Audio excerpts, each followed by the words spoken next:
we're going to do something called factoring by GCF, greatest common factor.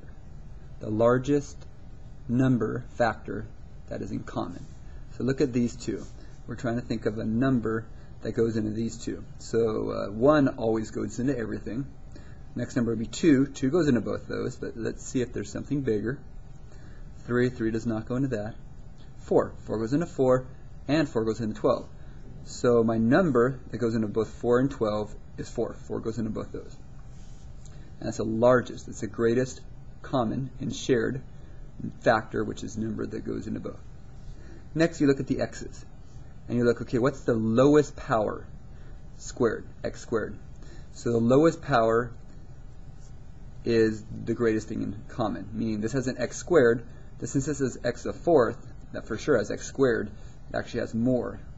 So that's your GCF. This is your GCF.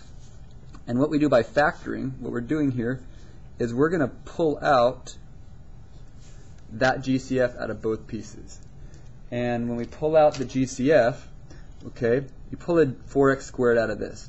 So 4x squared times what will give us that? So you're trying to think, okay, what is left over when I pull this out? Well, 4 times 1 gives you 4. And x squared times what gives you x to the fourth? Oh, x squared times x squared. So 4 times 1 is 4, and x squared times x squared is x to the fourth. Now you don't really need that one, but we put it just for knowing it, for making sense of it. Alright, now 4x squared times what will give you 12x squared. So 4 times what is 12. By the way, there's a minus here because the minus there. Anyways, 4 times what is 12? 4 times 3 is 12. And then x squared times what is x squared? Oh, nothing. It's just x squared. So that's it. So that is my factored form. When I pull this out, I now have this left over. If I were to FOIL this, distribute, 4x squared times x squared, you get 4x to the fourth. Do 4x squared times negative 3, you get negative 12x squared. Let's do the same thing here. Let's look at these 3 pieces and think about what's my GCF. What goes into 21, 12, and 6? So let's start with 2. 2, that's odd. 2 won't work. 3. 3 goes into all those. So 3 is looking good. So 3 might be it. 4, no, 4 doesn't go into there. 5, no. 6, no, doesn't go into that. 7, but 7 doesn't go into those. Okay, now that I got to 7, 7's bigger than 6. So the highest number you could go into any of them is 6. So the only thing that actually went into all of them besides 1 was 3. So 3 is your GCF, your greatest common factor, the greatest number that goes into all of them. Okay, now look at all the n's. The lowest power on n is just n. That's your GCF.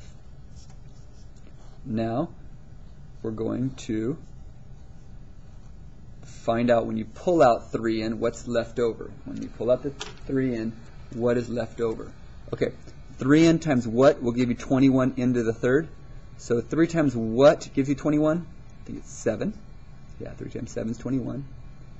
N times what will give you n to the third? That would be n squared. N times n squared is n to the third. Next, this one. 3 times what will give you 12? That's 4. 3 times 4 is 12. And n times what will give you n squared?